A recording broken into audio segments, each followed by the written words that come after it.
नमस्कार, आप देख रहे हैं इंडिया टीवी। आपके साथ मैं हूं मीनाक्षी जोशी। लॉकडाउन 4.0 का आज फर्स्ट डे है। यह लॉकडाउन बाकी 3 लॉकडाउन से बिल्कुल अलग है। प्रधानमंत्री मोदी ने लॉकडाउन की शर्तें तय करने के लिए राज्यों को अधिकार दे दिए हैं। हर राज्य अपने हिसाब से लॉकडाउन के नियम तय करेंगे। हमारे साथ अब इसी कड़ी में छत्तीसगढ़ के मुख्यमंत्री भूपेश बघेल जी जुड़ रहे हैं। बहुत बहुत स्वागत है आपका भूपेश जी। जी नमस्कार। आज भूपेश जी हम जानेंगे कि आप छत्तीसगढ़ में अब लॉकडाउन 4 का नया नियम किस तरीके से लागू करने वाले हैं। लेकिन अभी अभी हमने देखा, पीटीआई के हवाले से खबर आई है जिसमें यह बताया जा रहा है कि सीआरपीसी की धारा 144 के तहत कोरोना वायरस के स्प्रेड को रोकने के लिए पूरी तरीके से आप रिस्ट्रिक्शंस लागू करने वाले हैं। इसका हम क्या अर्थ समझें? जो नियम आपने पहले लागू किए थे वो अभी भी वैसे ही रहेंगे या उसमें कोई बदलाव होगा?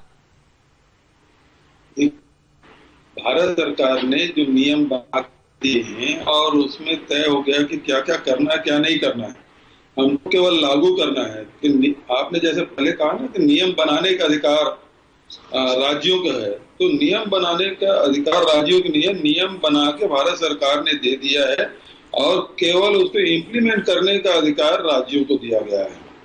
पहले ये बात स्पष्ट हो जाना चाहिए।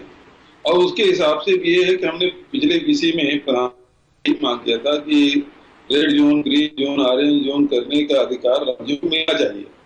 तो वो अभी ये है कि आंशिक मिला हुआ है कि हमको नियम बनाने का अधिकार नहीं, भारत सरकार ने नियम बनाया है, उसका पालन हमको करना है।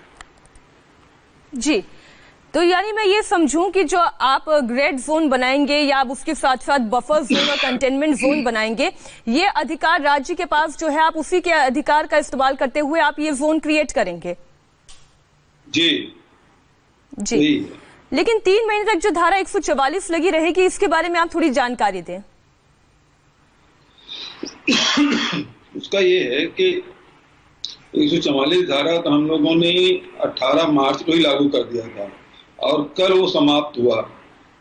2 महीने पूरे हो गए थे। कलेक्टर को यह अधिकार है कि वो 2 महीने तक के अपने जिले में 144 धारा लागू कर सकता है, लेकिन उसके बाद है वो राज्य सरकार करेगी। तो आने वाले समय में 144 धारा राज्य सरकार ने पूरे प्रदेश में 3 महीने के लिए लागू किया है। और उसका कारण ये है कि अभी जितने भी श्रमिक बाहर से आ रहे हैं या बाहर से छात्र छात्राएं आ रहे हैं और जो लोग आ रहे हैं, उसके को ध्यान में रखते हुए किया गया। क्योंकि अभी कल ही हमारे यहाँ 25 नए कोविड-19 पॉजिटिव मिले हैं और ये अलग अलग जिलों में मिले हैं और वो अधिकांश वो श्रमिक हैं, एक छात्र भी है। तो इसको ध्यान में रखते हुए ये निर्णय लिया गया है। भूपेश जी, क्योंकि अब लॉकडाउन 4 में केंद्र सरकार ये कह रही है कि बहुत सी रियायतें दी जाएगी, जिसमें से बसेस का परिचालन भी है, ऑफिसेस खोलने की इजाजत भी है और किसान के लिए भी कुछ व्यवस्थाएं हैं, मजदूरों के लिए कुछ व्यवस्थाएं हैं। आपके राज्य में, छत्तीसगढ़ में, अब ये लॉकडाउन 4 का मॉडल क्या होगा? देखिए, जो ये नेशनल डिजास्टर एक्ट पूरे देश में लागू है और जो भारत सरकार जो आदेश करेगी उसका हम लोगों को पालन करना है। अब उसमें अलग अलग जो कंडिका दिए हैं उसमें कितना छूट दिया जा सकता है, नहीं दिया जा सकता, उसी भर में हम लोगों को निर्णय करना है। तो बजट तो भारत सरकार जो फैसला की है उसी के हिसाब से हम लोगों को चलना है। लेकिन एक सवाल जो बनता है भूपेश जी कि आप से सटे हुए राज्य, जिसमें मध्य प्रदेश भी हैं और बाकी राज्य भी हैं, वो तो धारा 144 नहीं लगा रहे हैं। छत्तीसगढ़ में धारा 144 लागू करने की स्थिति क्यों बन रही है? दूसरे राज्य क्या कर रहे हैं उससे मुझे कोई लेना देना नहीं है। दूसरे राज्य ने किया है, उसका परिणाम मध्य प्रदेश में देख ही रहे हैं और दूसरे राज्यों में देख रहे हैं कि वो अपने हिसाब से चल रहे हैं। हमको अपने परिस्थिति के हिसाब से हमको चलना है। क्या आपको लगता है भूपेश जी की खतरा ज्यादा है छत्तीसगढ़? धारा 144 में धारा 144 जो है वो 4 व्यक्ति एक साथ नहीं चल सकते, एक जगह इकट्ठा नहीं हो सकते, इतना ही है जी। तो भारत सरकार ने भी बहुत सारे कहा है कि आप राजनीतिक कार्यक्रम नहीं करेंगे, धार्मिक कार्यक्रम नहीं करेंगे, सामाजिक कार्यक्रम करेंगे। इसका अर्थ ही वही है कि आप एक जगह एकत्रित हुए कोई कार्यक्रम नहीं करेंगे। तो हमने वो 144 धारा इसको 3 महीने के लिए बढ़ा दिया है। और हमारा जो राज्य है वो 7 राज्यों से घिरा हुआ है। मध्य प्रदेश है, झारखंड है, उत्तर प्रदेश है, उड़ीसा है, तेलंगाना है, आंध्र प्रदेश है, महाराष्ट्र है, इन राज्यों से घिरा हुआ है। तो हमको हमारे यहाँ अभी देखेंगे कि रोज प्रवासी जो मजदूर हैं हमारे सीमाओं में 10,000 से लेकर 15,000 लोग हमारे राज्य से क्रॉस कर रहे हैं रोज।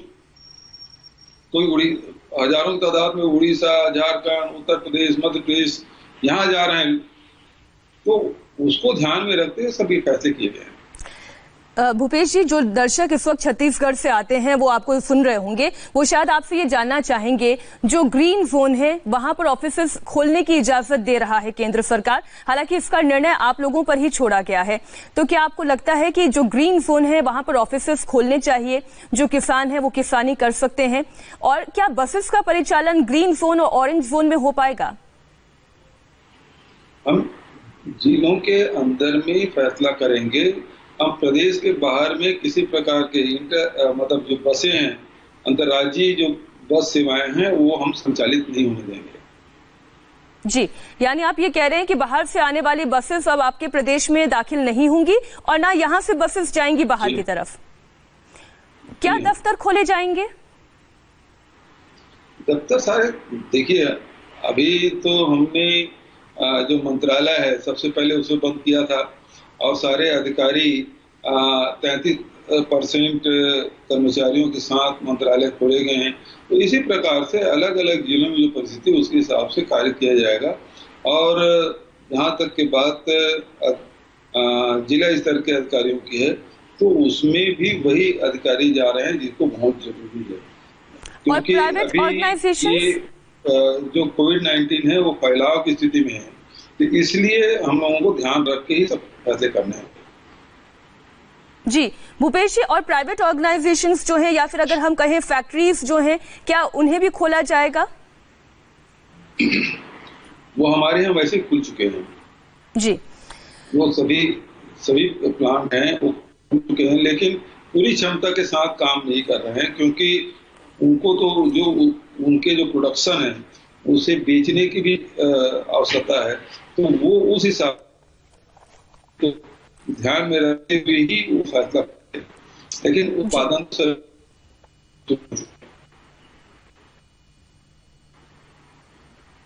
भूपेश जी, क्या आप मुझे सुन पा रहे हैं? जी सुनो। जी भूपेश जी, मेरा अगला सवाल मजदूरों को लेकर है। मजदूर क्योंकि बहुत बड़ी संख्या में न सिर्फ पलायन करते हुए छत्तीसगढ़ आ रहे हैं, बल्कि छत्तीसगढ़ बहुत से प्रवासी मजदूर पहुंच भी चुके हैं। उनके लिए आपका प्लान ऑफ एक्शन क्या है? उनके सम्मानित जीवन और उनके रोजगार की अपॉर्चुनिटीज के लिए आपकी सरकार क्या सोच रही है? देखिए, हमको पता है कि हमारे यहाँ किस गांव से कितने मजदूर किस प्रदेश के किस शहर में गए हुए हैं, वो सब जानकारी है।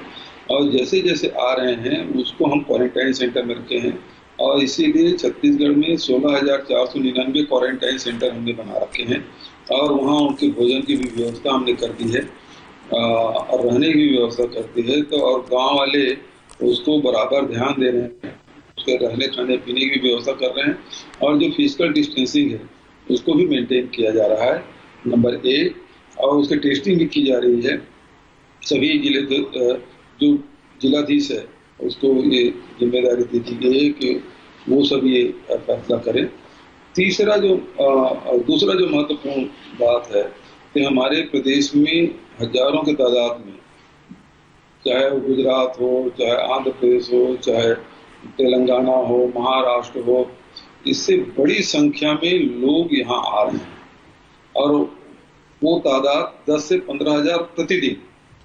और ये हमारे राज्य से क्रॉस करके उड़ीसा है, झारखंड है, पश्चिम बंगाल है, मध्य प्रदेश है, उत्तर प्रदेश है, बिहार तक के लोग यहाँ से गुजर के जा रहे हैं।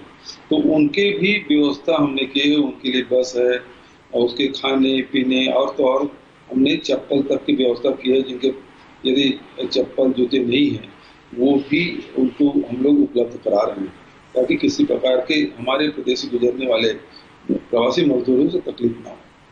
भूपेश जी, राहुल गांधी ये कहते हैं कि इन मजदूरों को, इन लोगों को हाथ में सीधा पैसा मिलना चाहिए। केंद्र सरकार ये कह रही है कि डायरेक्ट बेनिफिट ट्रांसफर उनके अकाउंट्स में किया जा रहा है। जी, राहुल गांधी कह रहे हैं उनके हाथ में पैसा मिलना चाहिए। क्या राज्य सरकार भी इस स्तर पर कुछ प्रयास कर रही है?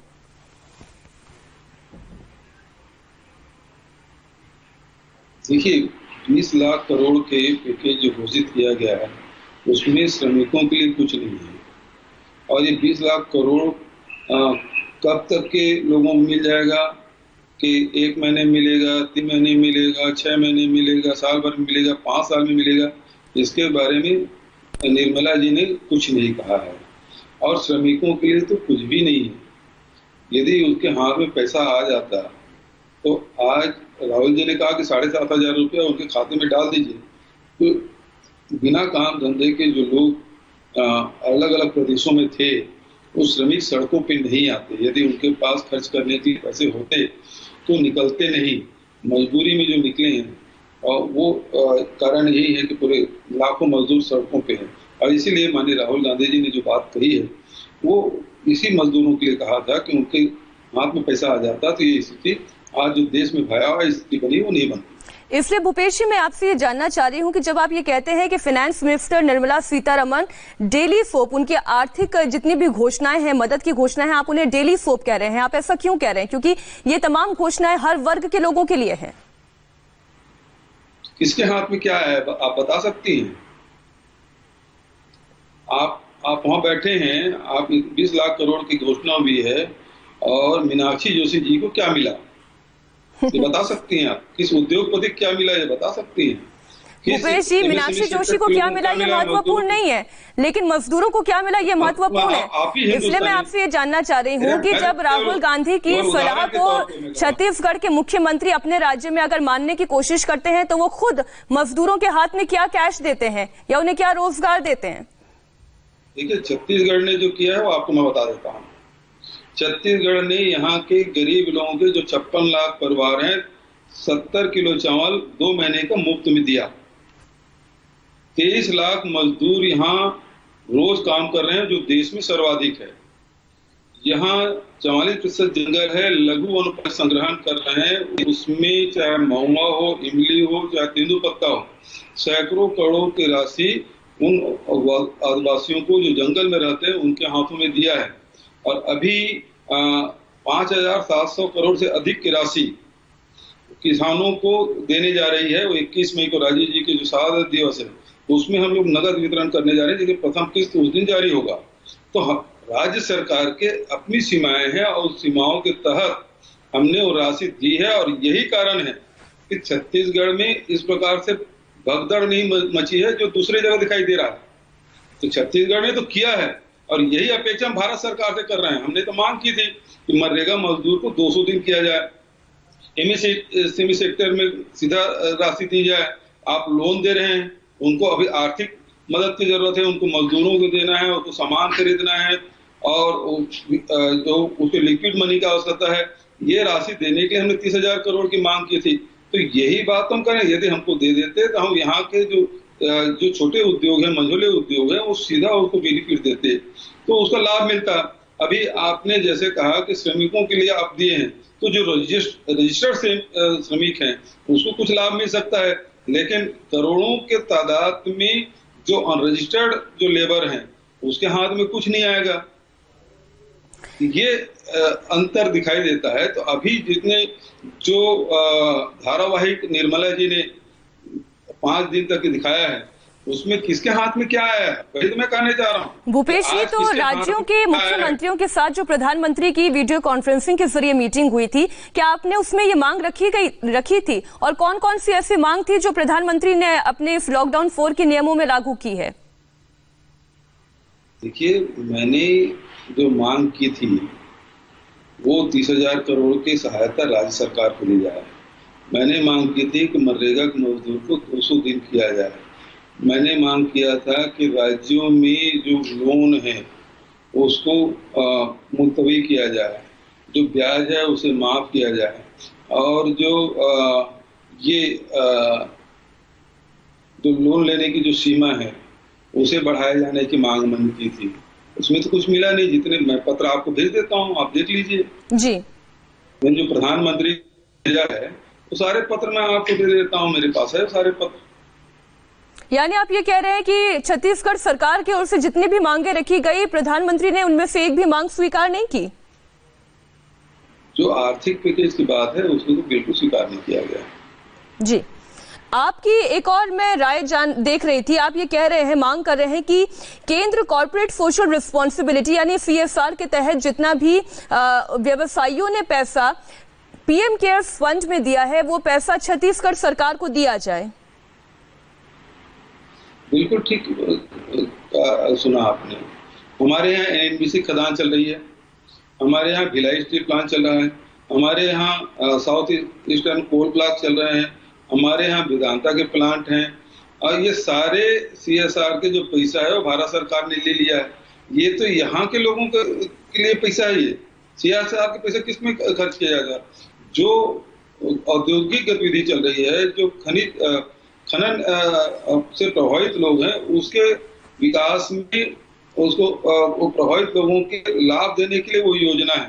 अब वो पैसा आपने पूरा ले लिया, जो छत्तीसगढ़ का हिस्सा है, गरीब प्रदेश है, नया प्रदेश है, और यहाँ गरीबी रेखा के नीचे जीवन यापन करने वाले लोगों की संख्या 40% है, और उस राशि को आप सेंट्रल में ले लिए हैं। ये तो अधिकार छीना गया ना हमसे। तो सेंट्रल अपने आखिरी घोषणाओं के जरिए वही पैसा तो वापस राज्यों तक पहुंचा भी रहा है। क्या आपको लगता है कि राज्यों तक वो पैसा नहीं पहुंच रहा है? कहाँ मिला है कुछ? यहाँ से सैकड़ों करोड़ रुपया ले गए CSR मद का पैसा, लेकिन मिला क्या है? आपकी नाराजगी केंद्र सरकार से है। ऐसे में अब सवाल ये उठता है कि अगर आप ये कह रहे हैं कि केंद्र सरकार से आपको कोई मदद नहीं है, तो राज्य अपने दम पर, अपने बलबूते। मीनाक्षी जी, मैंने मांग रखी है और बात रखी है जी। नाराज तो बिल्कुल नहीं हूं मैं। मांग रखना यदि नाराजगी है तो मैं इसमें कुछ नहीं कर सकता। मैं केवल बात अपने प्रदेश की जनता की बात में रख रहा हूँ, और बात नहीं रखूंगा तो फिर कैसे बनेगा? यानी आपकी मांग पूरी होने पर भूपेश बघेल नाराज नहीं होते हैं? नहीं, क्यों नाराज हूं? हम अपनी बात रखे हैं भाई, चाहे वो मीडिया के माध्यम से, चाहे पत्रों के माध्यम से, चाहे। लेकिन निर्मला सीतारमण जी तो नाराज हो गई हैं। निर्मला सीतारमण जी नाराज हो गई हैं और राहुल गांधी के इन तमाम बयानों को और उनकी मजदूरों से मिलने की गतिविधि को ड्रामा करार दे रही हैं। देखिए, आज मजदूर के समय की बड़ी चिंता है। निर्मला सड़क पे चल रहे हैं और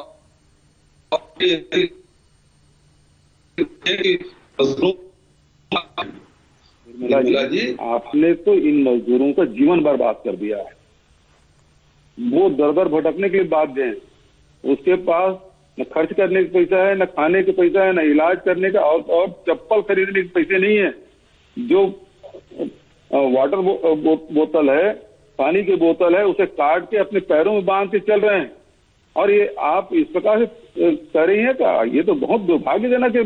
देश के वित्त मंत्री इस प्रकार से बात का है, जिससे ज्यादा दुर्भाग्यजनक बात कुछ दूसरी नहीं हो सकती। लेकिन भूपेश जी, आपकी सरकार पर तो आरोप ये भी लग रहे हैं कि जो रेलवे स्टेशन जाना चाहते हैं मजदूर, उनके रेलवे स्टेशन तक पहुंचने के लिए व्यवस्था नहीं है। हमारे यहाँ हमने जितने रेल की डिमांड थी, हमारे यहाँ से सहमति हो गई है। एक चीज बताइए, छत्तीसगढ़ से कितने राज्यों ने ट्रेन मांगा है और हमने असहमति व्यक्त की? तो बताओ। हम दूसरे राज्यों से मांगे हैं और उसमें आने में विलंब। 11-12 मार्च से हम जम्मू कश्मीर को पत्र लिखे, कल जाके शाम रात तक सहमति मिली हमको। उसी प्रकार से कर्नाटक में 3-3, 4-4 दिन बाद मिल रहा है, यूपी में 3-3, 4-4 दिन बाद मिल रहा है। भारत सरकार केवल कुछ 50-100 करोड़ रुपए बचाने के लिए जो व्यवस्था किए हैं, तो राज्यों के सहमति से बजाय भेज देते तो आज सड़कों में थोड़ी होते मजदूर।